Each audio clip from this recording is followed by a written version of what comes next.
This is Straight Talk in the COVID economy, and my name is Larry Quick. Our world has changed and there's no going back. The COVID economy is now very real. We are adapting to telework, Zooming, online learning and new industries like PanSafe and other opportunities revealed by COVID-19. The challenges are also with us: bankruptcies, unemployment, debt and confusion. In Straight Talk in the COVID economy, we meet thinkers and innovators who bring insight and information into the opportunities and risks of our rapidly emerging COVID economy. Straight Talk in the COVID economy is brought to you by Resilient Futures. This is alongside our partner, Impact Africa Network. Impact Africa Network is a non-profit startup studio in Nairobi on a mission to ensure young talented Africans have a chance at participating in the digital transformation of Africa as creators and owners. If grassroots change is something that excites you, visit www.impactafrica.network. By doing that, you'll be able to support, as donors and mentors, the Impact Africa Network. Welcome everyone to this episode of Straight Talk in the COVID economy. We're very excited to be back, aren't we, Larry? It's been a little while. Been a couple of weeks. Yeah, 4 weeks. It has. That's not a long time. I didn't say a long time. It says a little while. There's been a lot of stuff happening since. It's true. There's a lot that's gone on in the world. We might come to that in just a minute. Yes. But in today's... Especially your hair. Yeah, it's... it's what's happening with your hair?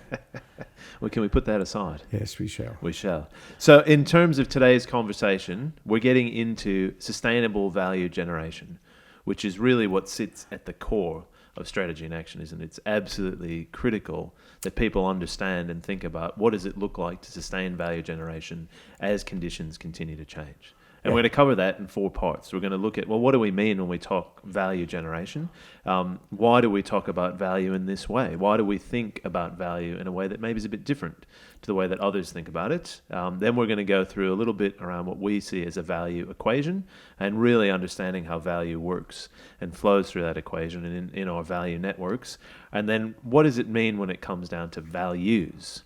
And value generation. Yeah, so understanding that values are really critical and part of what we're seeing in the world today is more and more a shift to people starting to align decision making with their values, and that's pretty important. And that'll be a don't get me started pit of the session. Yeah. There may be a bit of a rant in there. Early on. Yeah. No, well, not early on. Well, give me a rant anytime, mate. The Rivervale boy loves the Rivervale rant. You do love a rant. But I'm just looking at the program for today and values and value generation. If I look at some of the BS values that are put up by some organisation that go out as value propositions, and then they want to generate value and they want it to be sustainable, and they outsource that to some advertising agency to come up with some glib clip of bit of spin doctoring, really. Spin doctoring, yes, but it's more than spin. It's sort of like, it's false promises. Lacks authenticity. Yeah, and you want sustainable value generation to be at the core of an organisation because that's the end game. Yeah. And we're finding it more difficult because of disruptive change. And when the all of the information goes out the window in disruptive change, what you're left with is... you can't rely on what you're relying on before because it's been disrupted. Yeah. So all the knowledge you had and is up for grabs. Not all of it's gone, but it's tested. And people are going, well, what do we do? Just look at COVID. COVID occurs and everyone goes, well, do I go to work? I don't go to work. Basic stuff like that. The square metre economy is like, what do we charge for rent? Well, we're not using the space anymore. Yeah. Or, we're in lockdown or whatever. So everyone's sort of in this state of confusion and disorientation that happens in disruption. So it's values. It's the only thing that keeps us together. So almost a bit of an anchoring, right? You can your values are what anchors you in the world. Yeah. If you don't know what you value, you've got a big issue. You'd be adrift. Personally, and if you don't know what you value as an organisation, you're adrift as well. But, you talk about what's the value proposition in advertising and they make up this bullshit. Yeah. Yep. So bank, more than money. I'm yet to find a bank that's more than money. Yeah. Yep. So, I'm already started, Dave. I'm on it. I think we just tamp it down because one of the things we do want to do, as we did last time, is we want to hear from Theo and Max.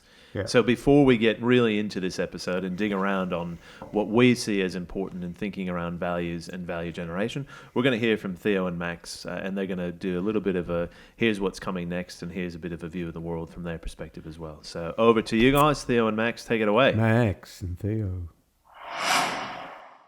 Thanks, Larry and Dave. It is Max and Theo here, and we are just briefly joining you, interrupting the flow of this podcast to quickly share about some upcoming exciting events and public programs that we at Resilient Futures are offering.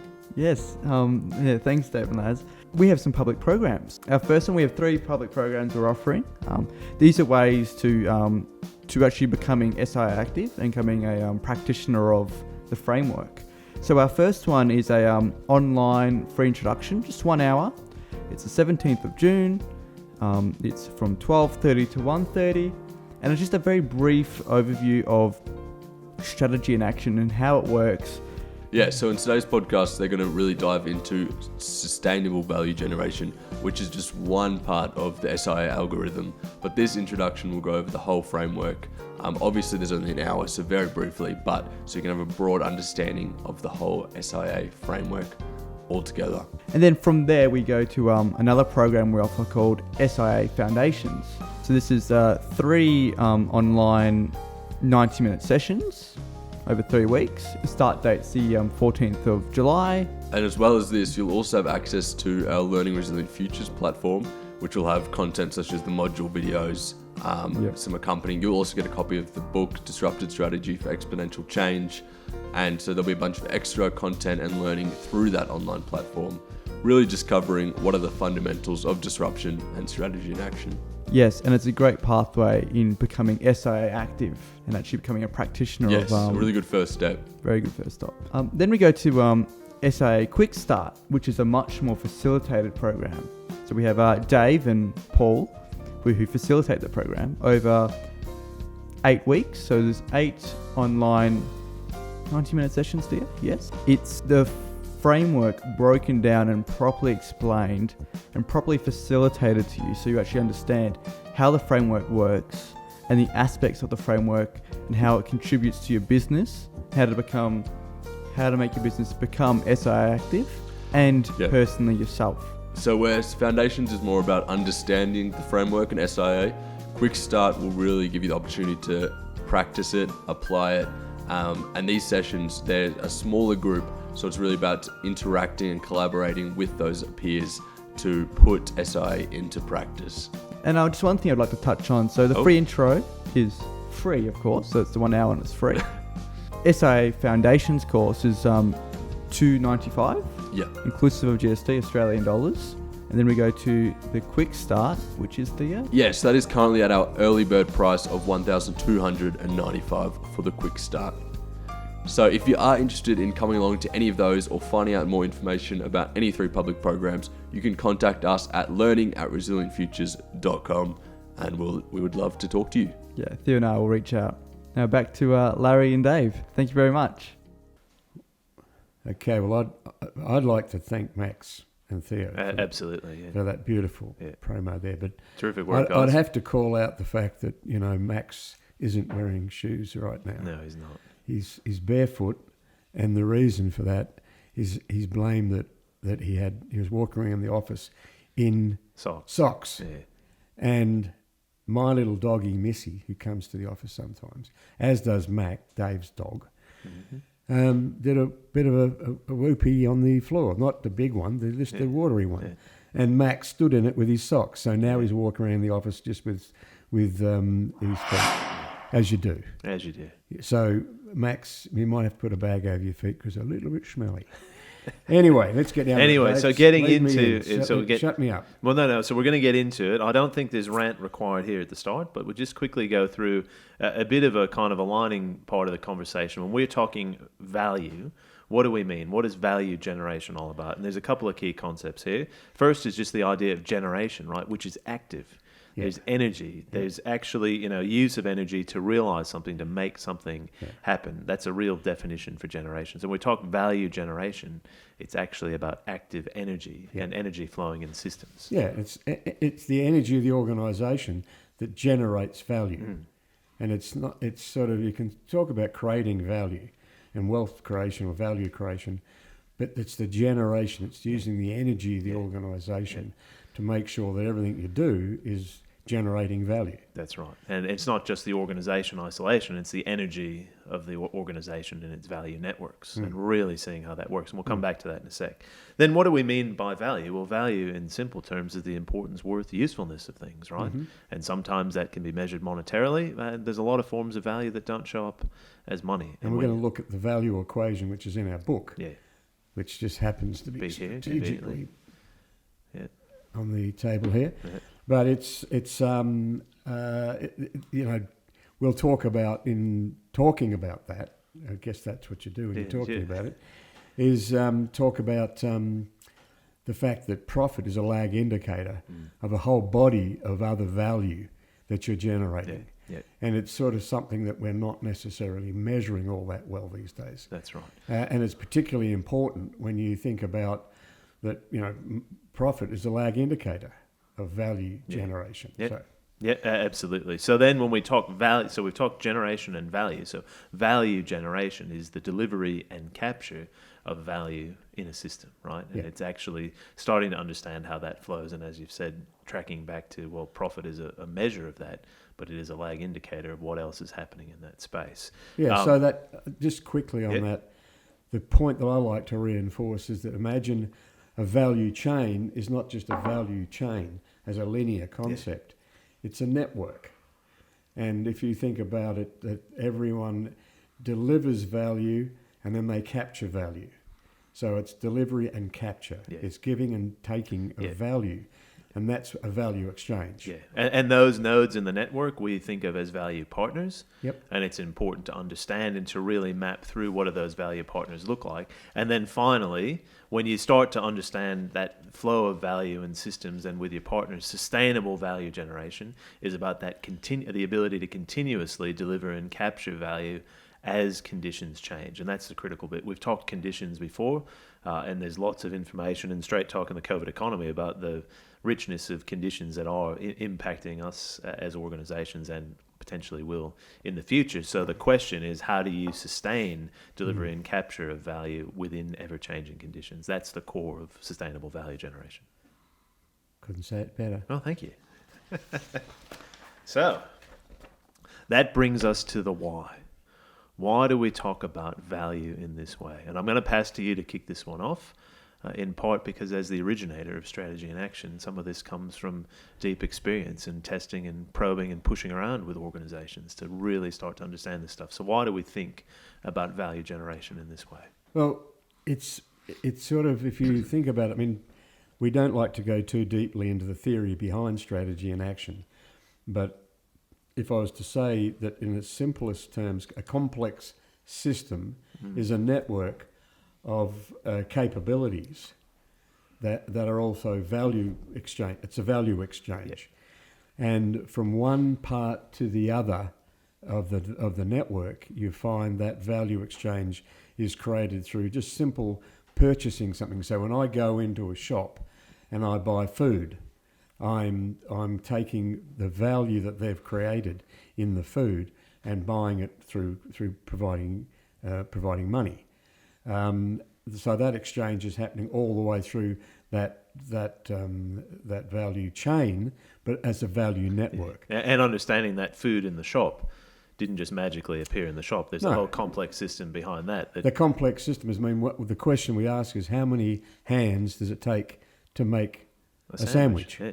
So if you think about it, obviously 2 hands. I mean, I haven't seen a one-handed sandwich artist. You've got to be careful on that these days, mate. But, 2 hands. But you then say, well, hold on, 2 hands to make a sandwich. What went into the sandwich? From the board that you've actually got to make the sandwich on all the way through to the ingredients in the sandwich and the ingredients on the ingredients, right the way from the farmer who created the wheat to make the flour. And the person who created the tractor for the farmer.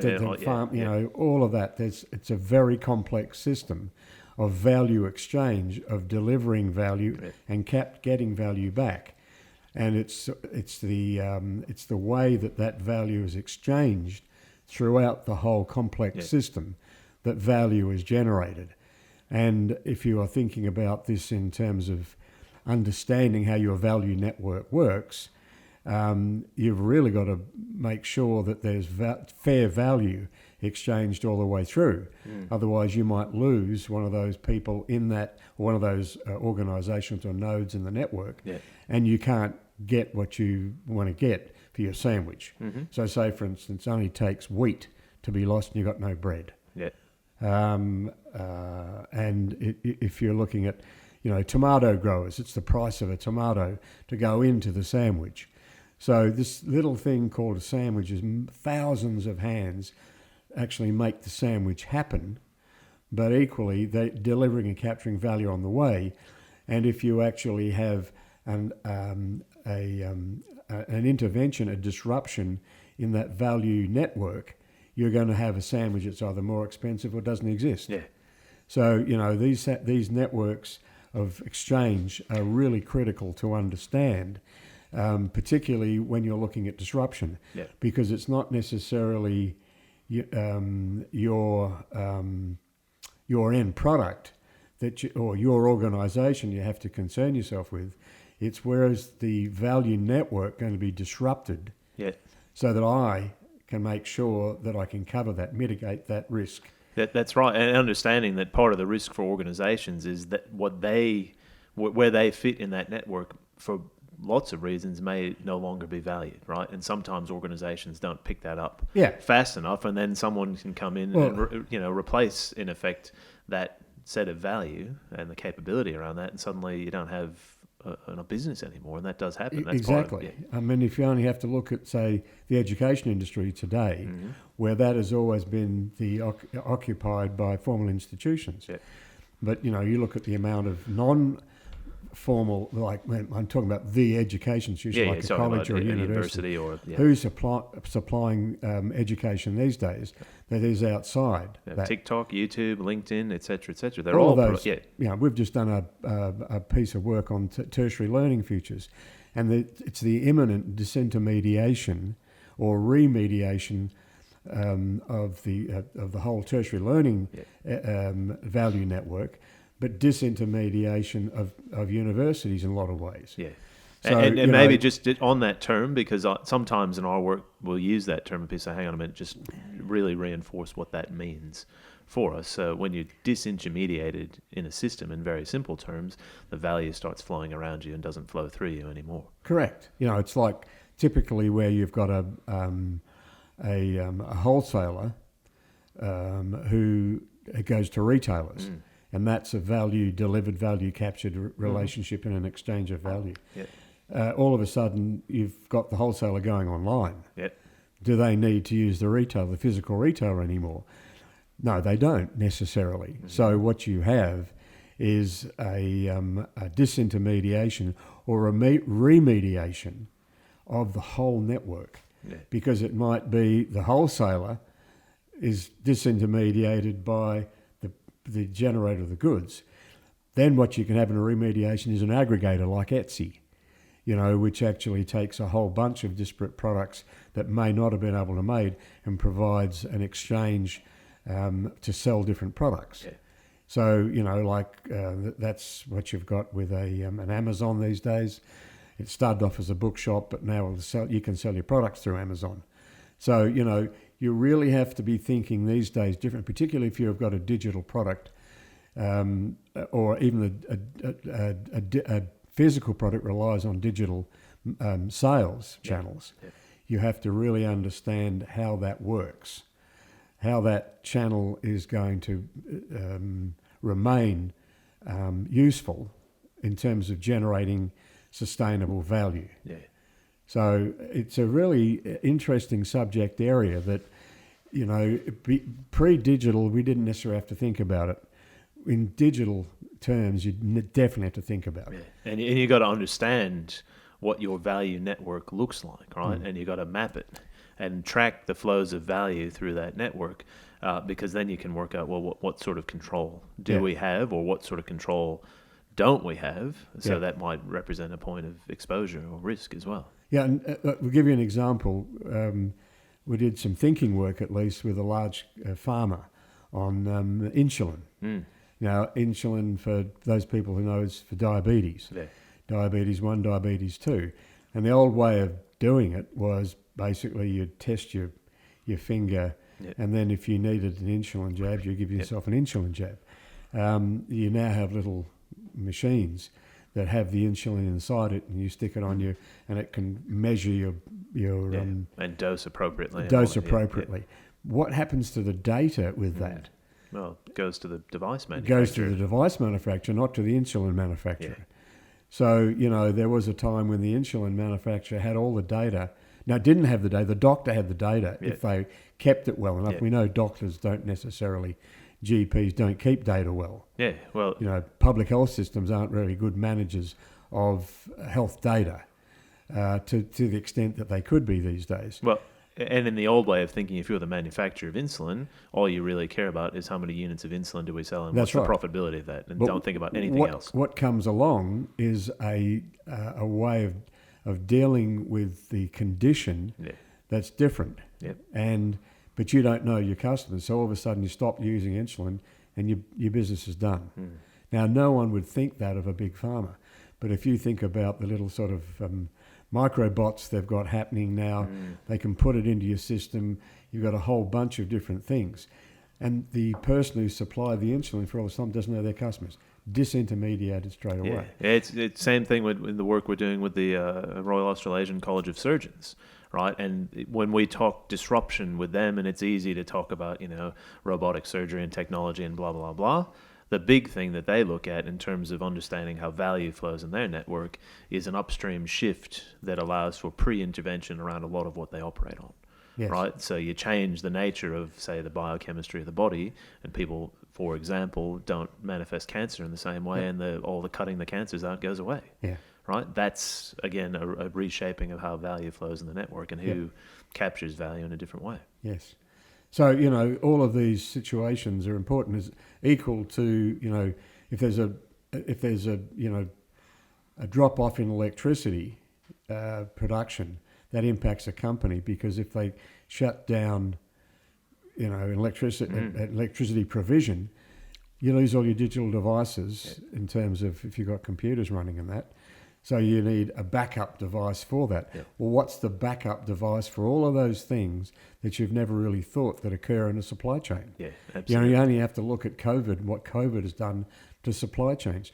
That is an intervention into value networks, and a supply chain or demand channel is an intervention, and you have lost your business. Yeah. Your business may be as robust as possible, but you weren't managing your value network and looking at sustainable value generation within your value network. And linking back to our last conversation around strategic opportunity risk, understanding systemic disruption, yes. Right? That's the critical bit, right? Yep. So you've got that well managed in the usual way, yep. and you've ignored health as a systemic disruptor for your traditional value chain. And to harp on about it, it's an O-ring. Here it comes. O-ring that brought down the space shuttle. Yes.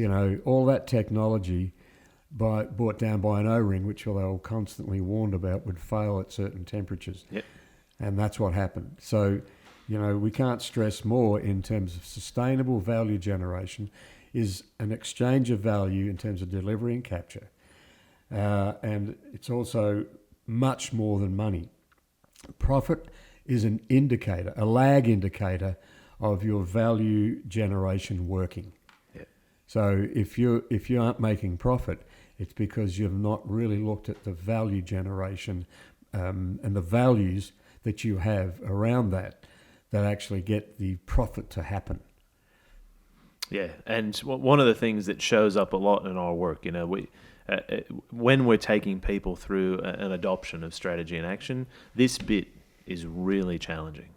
Yeah. It's in some ways it's the hardest bit of thinking for people to do. Conditions, you can grab that stuff pretty easily, starting to learn how to identify strategic opportunities, strategic risk and conditions. There's a relatively easy path to understanding that. When we get into this, and we've got a question here, does an organization know what to value and how to deliver that value so they can get return on that value? I think the answer to that often is no.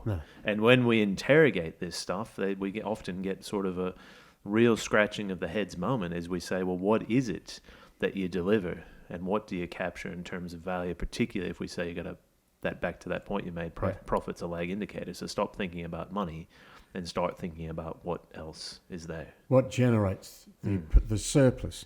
Because all that profit is surplus exchanged currency. You know what I mean? It's like it's not necessarily the core value that you've generated.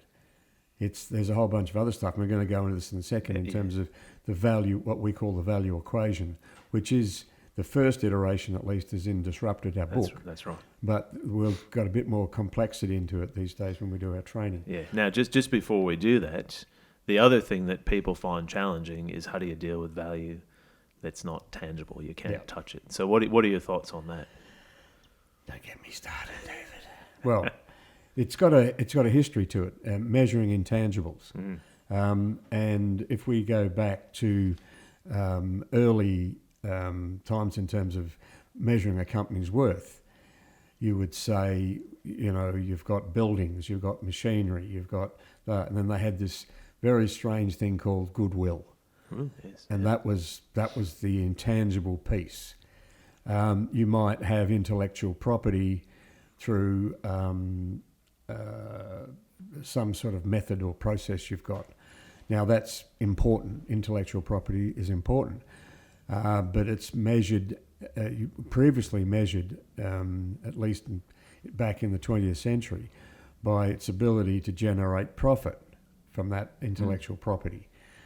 So then along came the dot-com boom in year 2000.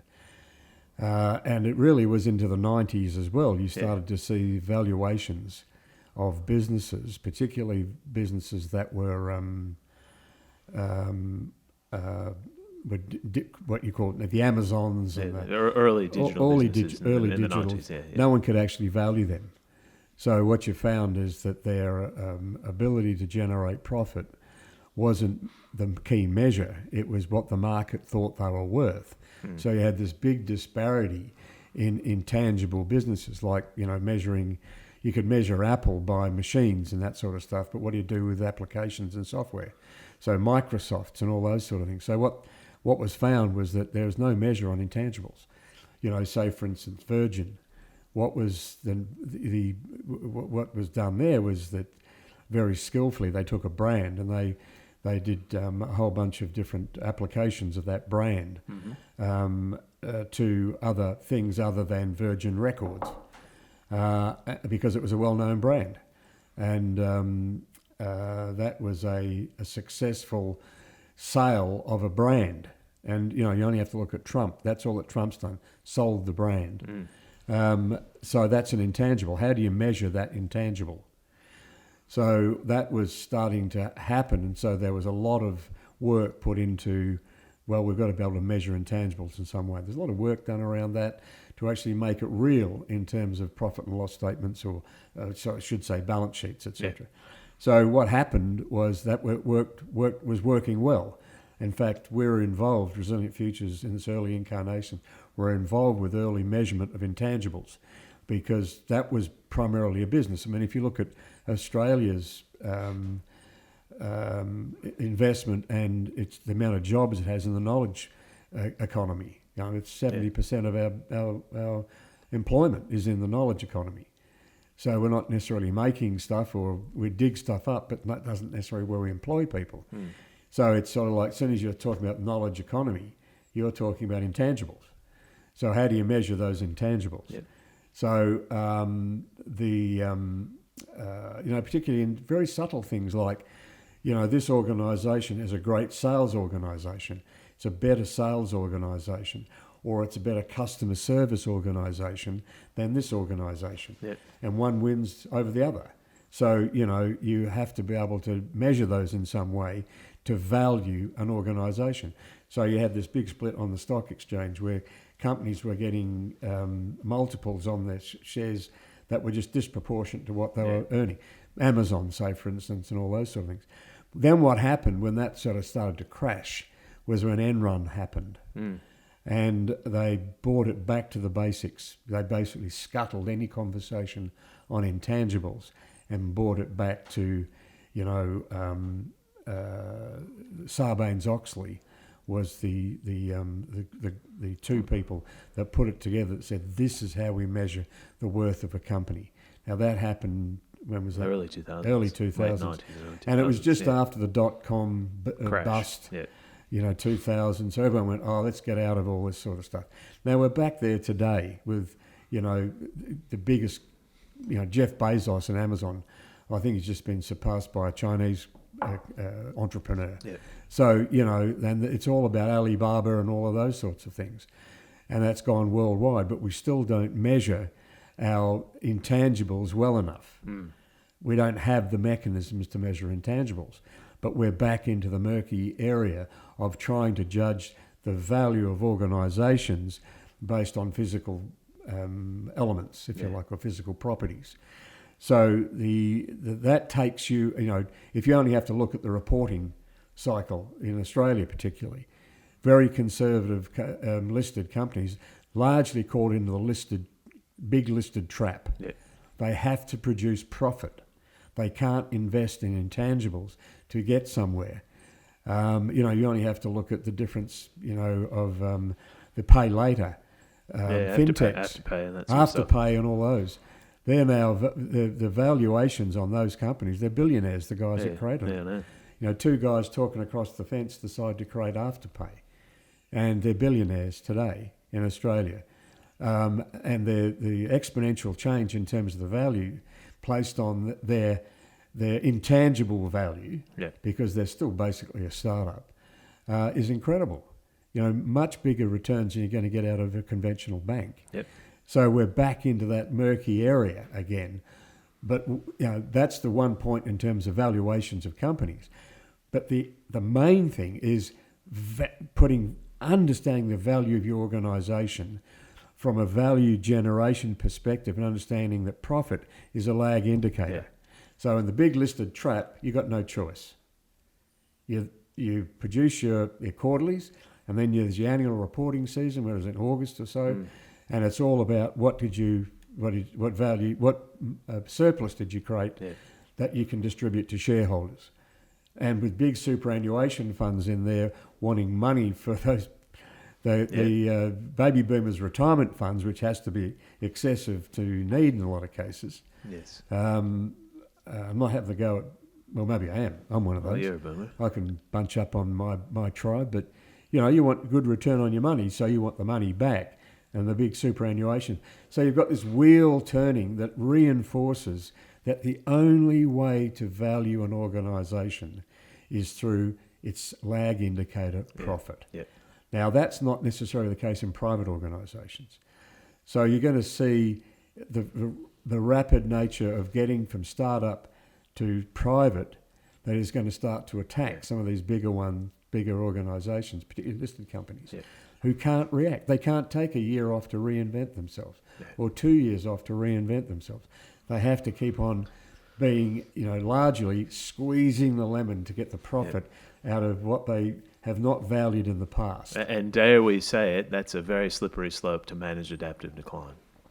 David, if I hadn't taken a cup of coffee then, I would have said it. That's managed adaptive decline. Yeah. And you see it all the time where they're cutting FTEs, full-time employment, to get down and down and down, Do more get with costs less, down. more with less, Do or the more same, with less, or the do same more with with less. less. Yeah. Which, and particularly under COVID, is like, we now can send people home. We don't have to go into offices, so we can reduce our office space, etc., etc. Yeah, absolutely. But there's no, you don't make money out of reducing costs. Nope.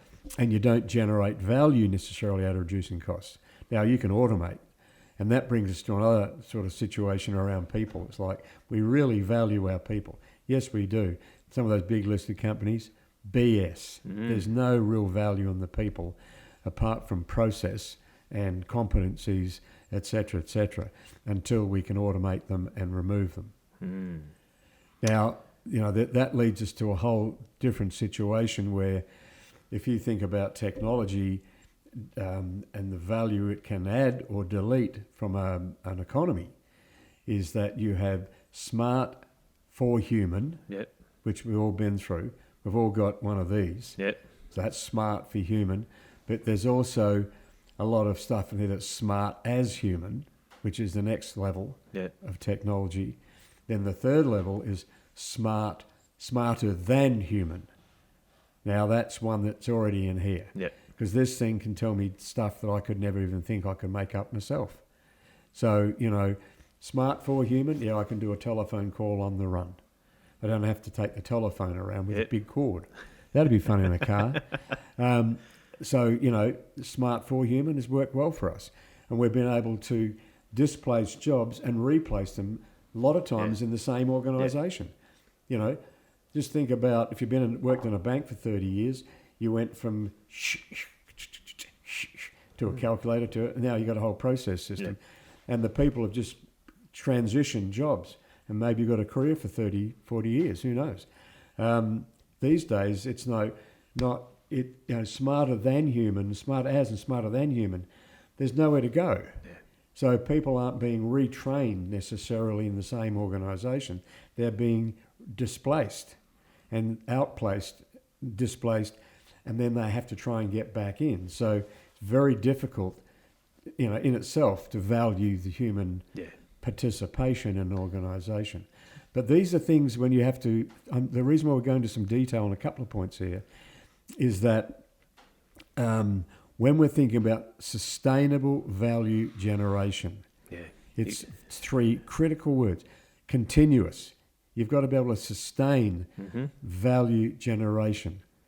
Regardless of what sort of conditions changes you might be facing. Correct. Well, you've got to know what they are. Yeah, absolutely. So if you're not changing out of change, you're not going to get sustainable value generation. No. If you don't understand, the disruption that's coming, and these days, we used to say disruption, the definition of disruption, and it is a bit two parts, but the first part is a set of conditions that upsets the ability to generate sustainable value. The ability to generate sustainable value. Yeah. A set of conditions like the continuity is broken by a discontinuity, so you can't generate sustainable value. And the blame on that, if you like, or the reason is a set of conditions. Yep. These days, we say it's negligence in not understanding those conditions and modifying. Or failing to act on them, or not paying attention in the first place. Not paying attention. So it's a two-way street because there's so much information around. I had a conversation with a colleague of mine only on the weekend, and I said drones, and he goes, drones, they'll never deliver food and all that stuff. That's all just hocus pocus. And I went, okay. And I have to think to myself, this is a nice bloke. I don't want to put him down too fast. So I said, well, why? And he goes, well, two reasons. What if it's raining and what if it's windy? And I go, okay, well, let me just tell you. There's drones that can come up and go into the water and come out of the water and go up, so forget your rain. Blustery winds, there's drones that will deliver in heavy wind. Yeah. They're putting drones that can actually not fully function, but they can function in and around, not inside, around tornadoes and hurricanes. So, they're learning to do this through very, very specific aviation techniques, etc. It's something in a lot of what we experience in organisations where there's they'll never be able to do this. I think the thing I keep finding myself saying to people is maybe you should put a yet on the end of that, right? Yeah. Because understanding that, they're experimenting. I don't know yet. Yeah, that's right. Not like they're not going to be able to do that yet. It's like they're not. I don't know that they can do that yet. That's right.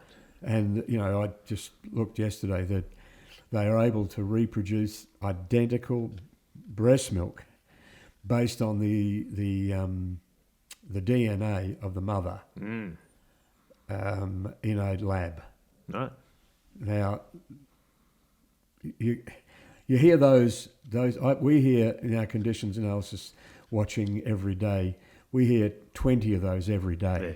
And when we have little signals, weak signals coming in the conditions, and you look at it and you go, formula, milk, baby formula, 5 years. Yeah. Maybe 10, but watch out if you're investing in baby formula. And you only have to look at China and its utilisation of baby formula. It's like sucking the produce out of Australia to get good quality baby formula. Yeah. But then you look at all of the little things and you put all those little bits together, and you see real exponential change. Yeah. And you know it's the challenge of every organisation to be sustainable. You know, and if we look at it in terms of the technology, that's only one part. Yeah. You know, what do you do in terms of social cohesion? Now, you know, the world is in a pretty bad state at the moment from a social cohesion Yeah, perspective. it's hanging together only just. Well, you know, you look at the US, and you were misfortunately born there, unfortunately. But you know, like the social cohesion there is breaking down. It's not a solid nation in terms of who it is as it knows itself. Yeah. And you only have to take people's work away from them or threaten them. And that's why you've got 50% of people voting for a Trump, for a populist, you know. Yeah. So, you know, I'm not suggesting there's Armageddon, but you can't have social cohesion unless people are socially, economically up to a standard looked after. Yeah. So you only have to look at unemployment in the Middle East is one of the main creators of the issues you've got in the Middle East. So, you know, we can go on about social cohesion as well, but you have to be able to look at the main thing is planet reliability. Mm-hmm. And maybe that's a good segue into really starting to understand what does the value equation look like, right? Because the critical thing, I think, for anyone thinking about sustainable value generation, and if you're a strategist, that's kind of what you should be thinking about all the time, right? That's the end game, sustainable value generation. Mm-hmm. So learning to interrogate what does this look like through a value equation can unlock a much more powerful view than of where can you sort of intervene in your own system to enable yourself to sustain value generation, particularly in the face of those changing conditions. And interestingly, given that you've mentioned planet reliability, that's the first bit. When we map out the value equation, it's one of the first things we talk about. So maybe we can flip across to how do you really interrogate value through the value equation? Yeah. Well, you know, for those that are listening on the podcast side, you're not going to be able to see the value equation. Yeah. Those on the vodcast, I'm sure Theo can organise to put the slide up when we discuss this. Yeah. But it's a pretty clear this plus that plus that plus that equals such and such. And we'll go through it and try and illustrate it as best we can. Remembering this is illustrative, not prescriptive, right? Because it's understanding the different elements that sit within the value equation, understanding that this isn't necessarily everything that you could uncover, right. Yeah. and how you combine those different elements yes. enables you to generate different forms of value. There's a synergy in this as well. There's like one plus one doesn't equal two in a value equation. That's right. If you get the things equally the other way around, is that 1 plus 1 might equal minus 5. Yeah. Because you get it wrong. Put two things together that don't work. Yeah. Yep. So, you know, the first one that we have here is a reliable planet. Pretty hard to generate value without that, isn't it? Like we've only got one. Yep. You know, I don't think Elon is going to get there fast enough, or Jeff, whoever it is, sending the rockets up to Mars. And I'm not too sure how many people will be able to get on that first or how reliable Mars blah, blah. is for. And don't forget, you know, like we're only talking about, colonies on Mars because we've got a second planet aren't necessarily going to be there for 8 billion people. No. In 50 years. Nope. No. So, but what you say to people is like, well, it's not you. It ain't me. It ain't you. It isn't necessarily those guys. These could guys could maybe. be, you know, but it'll be your grandkids, your kids and your grandkids. Absolutely.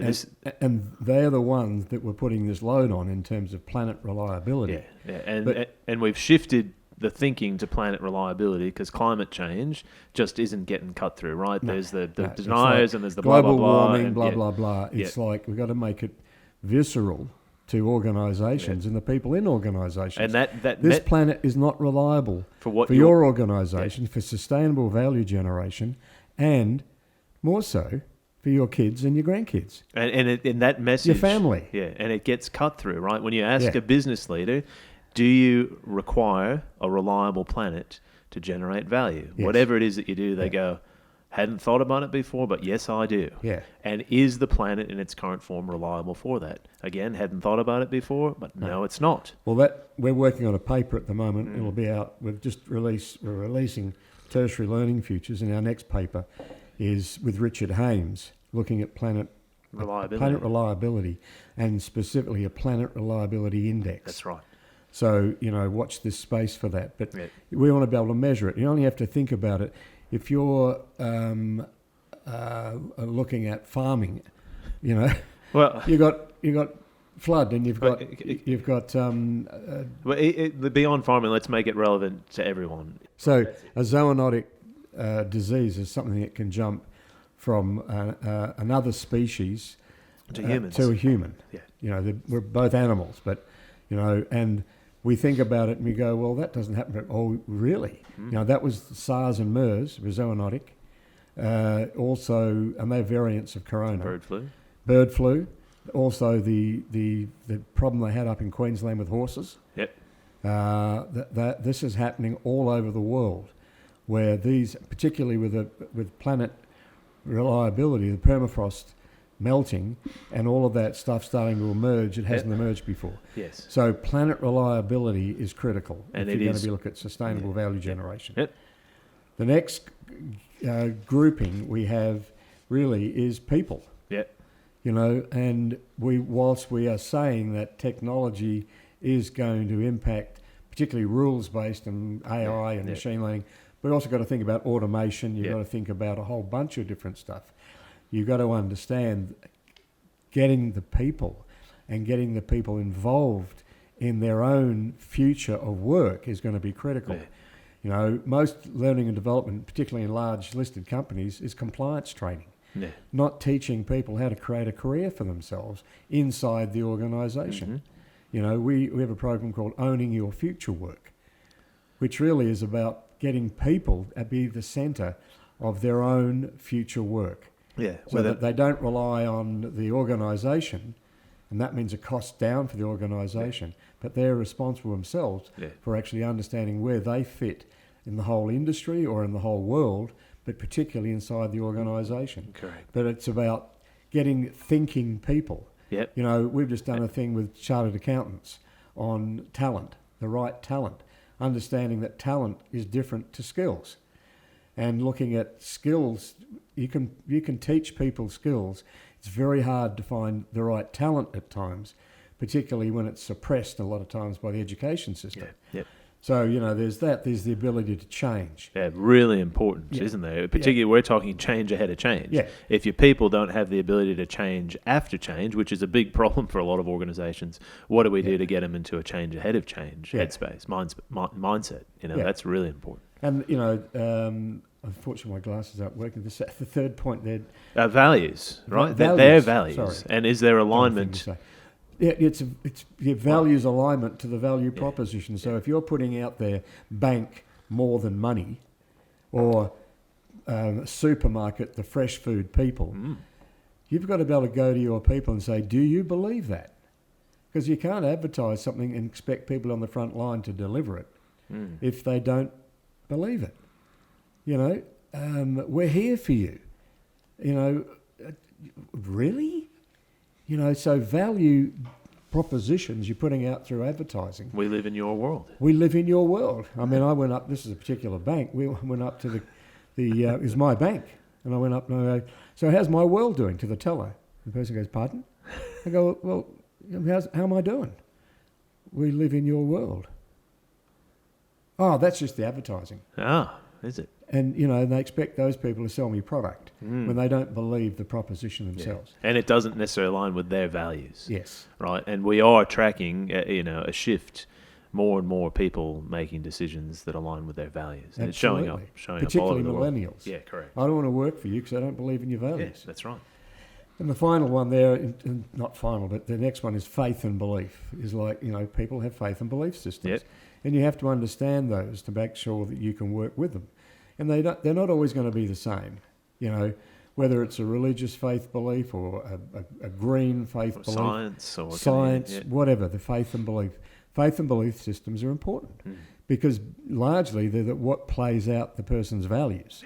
Yeah. So, the planet first, Yes. planet reliability plus people, their ability to think, the talent and the skills they've got, the ability to change, their values, and their faith and belief systems. Yep. Those are critical things to understand, and not to treat them just as a compliance thing to fulfill a particular Henry Ford-based function. That's right. And understanding, as we've said previously, if profit is a lag indicator of value generation, if you don't unpick this stuff to understand where it fits, you might ignore it, you might discard it unintentionally, etc., and not understand how the 1 + 1 + 1 equals 17 rather than 3. Yeah. Because you've let something go because you didn't value it. Yeah.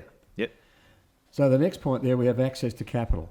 Now, this is important, and access to capital could be access to resources. I mean, at the moment, the only way you can get resources into an organisation is through capital. You have to buy those in. Yep. Access to capability comes through access to capital. And that's a really important thing if you're thinking about sustainability. What is your access to capital going to be into the future? And it's one of the big problems, say, for instance, in Australia, because our new business startups and all that don't have good access to capital. We don't have a very good angel funding and blah, blah, blah in the entrepreneurial ecosystem in Australia. So rely on banks. Now, banks are most probably the worst thing you can do in terms of access to capital. They're just not good at funding business. They say they are, and it gets back to values of a banking system is not conducive to what the reality of business is. So, and you look at the fintechs that are starting up there, they're able to provide you based on your statement, statement data, and even some of the other little transactional fintechs are providing small loans to small business. Yep. Access to capital is important, but when it's stunted economically through a banking system, you're not going to get growth of startups. Yep. So, but once again, we value access to capital. The next part is Capability.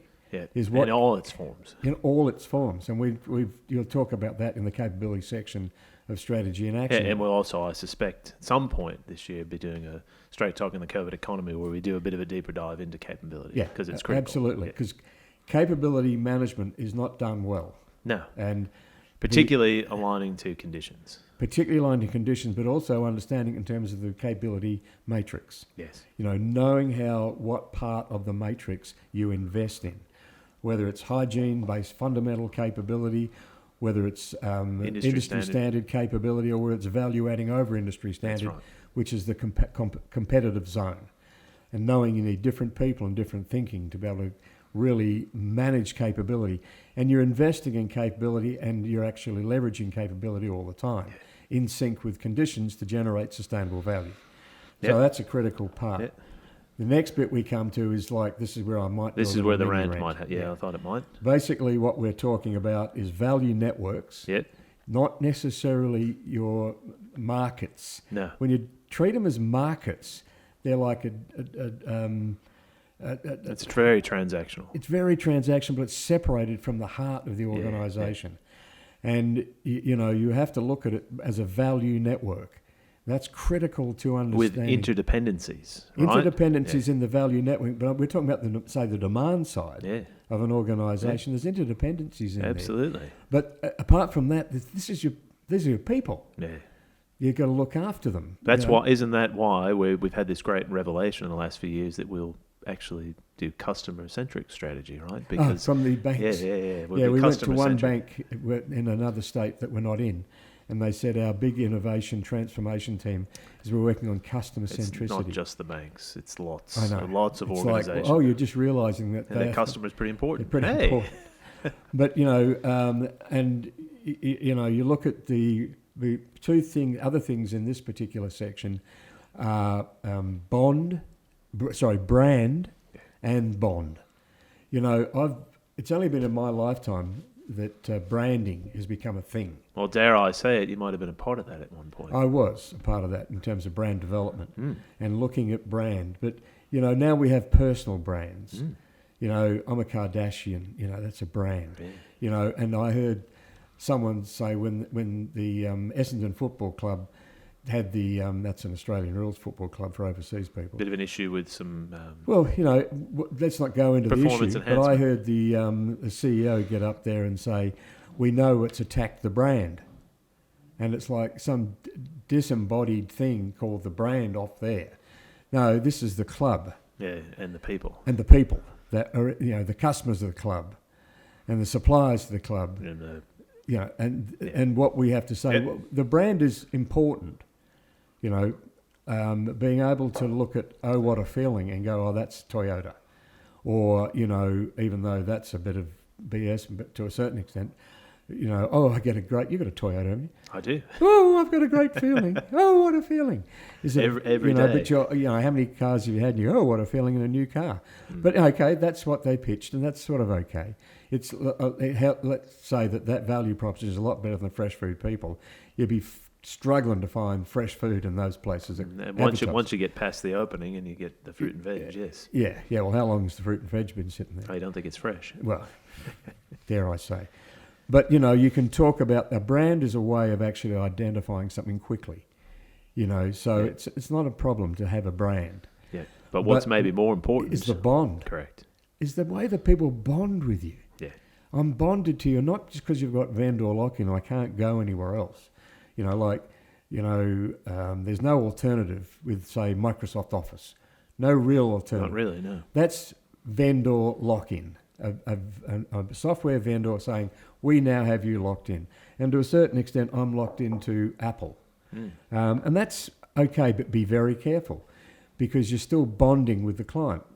Now, I have a personal belief that since Steve Jobs left, the old bond has been a bit abused. So, you know, when someone's bonding with you in a value network, you've got to be really careful that you look after them. Yeah. Because these days you're prepared to take a bit of BS around brand. Yeah. You know, if you're prepared to believe, you know, more than money and fresh food people, you know, then that's sort of okay because you can live with that. But a millennial might not live with that. Particularly But, you know, you might get away. But do not screw the bond. No, particularly as people start making Yeah. decisions aligned to their values. Because Yeah. you'll be disintermediated like that in a value network as soon as someone comes along. You know, you only have to look at some of the telcos and the way they abuse their brand and they abuse the bond. You know, with big statements they make about broadband. You know, we've never had broadband until the NBN came along. We had 256k ADSL2 or something like that, or well, not 256.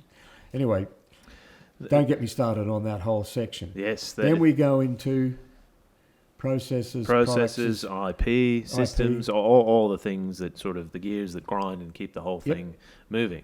Yeah, particularly, you know, processes in terms of how can you make your processes better. Yeah. You know, they're hygiene capability largely. You know, they're a fundamental capability, but you've got to have your processes working. Yeah, and I think one to really call out in here in addition to that is the IP question, right? How often Exactly. do we discover in organisations unique IP that they don't even know exists, Yeah. right? And they don't value it. They don't look at how they can use it to generate value beyond what it's kind of doing in the background because it's just there and they take it for granted. Well, you know, if you haven't got some sense of unique IP in your offering, there's a good chance you'll be disintermediated. Yeah, absolutely. Because, you know, if you're just a industry standard capability organisation, and you can be that, you know, you can do industry standard, what everyone else does, really well. You know, I mean, give or take the quality, if you like, of the supermarket chains, they do it pretty well in terms of processes. But there's no real unique IP. They buy in chef online and chef this, that, and you know, this is Mary Jones doing a cooking thing, all of that, which is just branding stuff. And the reason they're there is mainly because of process. There's no real distinct value in their intellectual property. One is the other, you know, to a certain extent. So, like, now they have an unassailable sort of position in the market, mainly because of their strength and their buying power, and they're already there. But if you're an organisation that doesn't have that, you're just doing what everyone else does, you've got an issue. Yeah. So intellectual property is important. And then when we think about all those individual components and we start pulling them together, right, in a value delivery, value capture mindset, we then start to get some return on Some investment. financial gain. Yeah, and so there is financial gain, understanding that those different bits of the value equation are combining in different shapes and forms, and some of that happens just because it's part of what an organization does, and some of it we're more thoughtful about where do we intervene to reshape that. So we get that. And then that return on investment is either reinvested back to the people who put the money in the first place, like the shareholders, or it's reinvested into those other parts of the value equation. That's right. That's right. And then the world goes around. It does. So just reiterating, planet number one, people, access to capital, capability, bond, value network with a bit of branding thrown in, processes, products, IP systems, etc., equals financial gain, return on investment, feedback. That it's not. We're not saying that's not a feedback loop in there that tells you it's working okay, but it's a lag indicator of the other values working. Yeah, that's right. And then you reinvest back in. But you've got to be able to at least have some way. That's why the PRI, the Planet Reliability Index, is going to be important to understand where do we sit in terms of our opportunity and risk assessment of our planet reliability. Yeah. You've got to be able to measure your people. You've got to be able to measure your access to capital. How are we going to be able to get capital? You've got to measure capability. You've got to measure bonding. You know, how bonded are we to clients? That's right. And then those are things that you can measure in some shape or form. And then what you got to really look for in strategy and action is what's the feedback telling you. Yes. Particularly when it comes to things like product, IP, your people, etc. Where are you going next to continue to sustain value generation when you land this in a conditions view? So look, there's heaps more on how do you really dig around in the value equation in the book, and of course in a lot of our online learning opportunities, right? Through Foundations for Strategy and Action and Strategy and Action Quick Start, which are great opportunities to dive a little bit more into these concepts and then lift up your capability to practice strategy and action on an ongoing basis. So to conclude today's podcast, let's just bring a bit of summing to where does this then start to connect values and value generation. Last page of our notes, so I think we should, starting with watch what you value. Yes. I think it's a critical thing that we find, not just at the value generation or the organisational value side of things, but the values side of things. Watch what you value, which sort of equals watch what you promise. Yeah. Because that's where you're going to get caught out. If you're promising stuff that you don't value, you got a problem. That's right, or that your networks don't value, or that doesn't align with people's values, you got real issues. And that feeds back into your value inside the organisation, your value network inside the organisation with cognitive dissonance. Yeah. Knowledge, behaviour, conflict. Yep. We say we value this, but we don't really do it in behaviours. Yeah. That has been a big issue with banking. It's a big issue with nutritious food. Oh, dare I say it's a big issue with aged care at the moment. Huge issue with aged care. Yeah. Yep. You know, it's a huge issue in politics. We value this, but it doesn't show up. Yeah. To a certain extent, a huge issue in the health system. You know, where we value eyes, but we don't invest in eyes. No, we invest in fashion. The frames. You know, it's a joke, really, when you think how important the eyes are. And the teeth. What about these? And the ears. Yep. You know, we work in these industries. We know how they're not treated well. No. These health sectors, parts of the health sector. So, you know, you really have to understand that our values have to align to our values generation. That's what we're going to generate sustainably. Yeah. Plus also we have to understand that people have cognitive dissonance, knowledge, behaviour, conflict, if that's the case. Absolutely. You know, organisational authenticity, critical. Now there's one thing I want to wrap around all of this is that when disruptive change occurs, what we relied on informationally, knowledge-wise, tends to tends to become less functional. In terms of the historical reliability. Yeah, historical reliability. The historical perspective is not as reliable as it used to be. No. So you've got this malaise of disorientation. Because it's like, what's going on? I don't understand. We used to do this and this used to work, and hang on, it's not the same. The only thing that you can hang on to as an organisation, as people, is values. Yeah. What is it that I value? So if you've promised stuff, it's sort of like more than money when everything's going to hell and everyone needs capital, and you go, no, you can't have any. You can't have any money. There's no access to capital for you. You go, well, hold on. I thought it was about more than money. I thought it was about more than money. And now I need support. Aged care. We look after you. You are so valuable to us in your aging years that we don't use the best technology. We don't provide good, the best nutritious food. Yeah. You know, I mean, I heard, and he's sort of a colleague of mine say, who's a leader of a large association around her, aged care. So something that I asked him on Four Corners, well, you're giving them fish fingers and, well, what more? They don't do much. What more do they need? And it was, I know what he meant. Yes, but it was like such not a values-based thing. No, to not give aged care people the right sort of nutrition. Yeah. And even if you are, but you gave them fish fingers, just, So the point being that we are in disruptive change, and you've got to reassess what it is that your organisation values that is sustainable, and make sure it aligns to the values of the people you're working with. And then you absolutely have to. There's no like, oh, it'd be nice to do this. You got to look to the emerging conditions and understand what is likely to disrupt that. Not 10 years from now, but emerging conditions could hit you next week, right? To really understand what is emerging, be clear about the opportunity and risk in that context, so you can start changing now, so that you are able to sustain value generation in effect, come what may, right? Yes. And we just find time and time again that people are not paying attention to what is emerging, and what they think is the future is often happening right now. Yeah.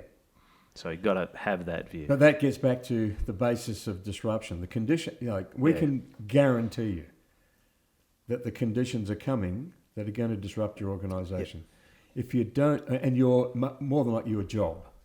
Yeah, well, I'd say definitely coming to upset your organisation, definitely coming to disrupt your job. They're coming. They're present and they're here. Yeah. They're just emergent, haven't necessarily come into the main main game yet. Main game. Yeah.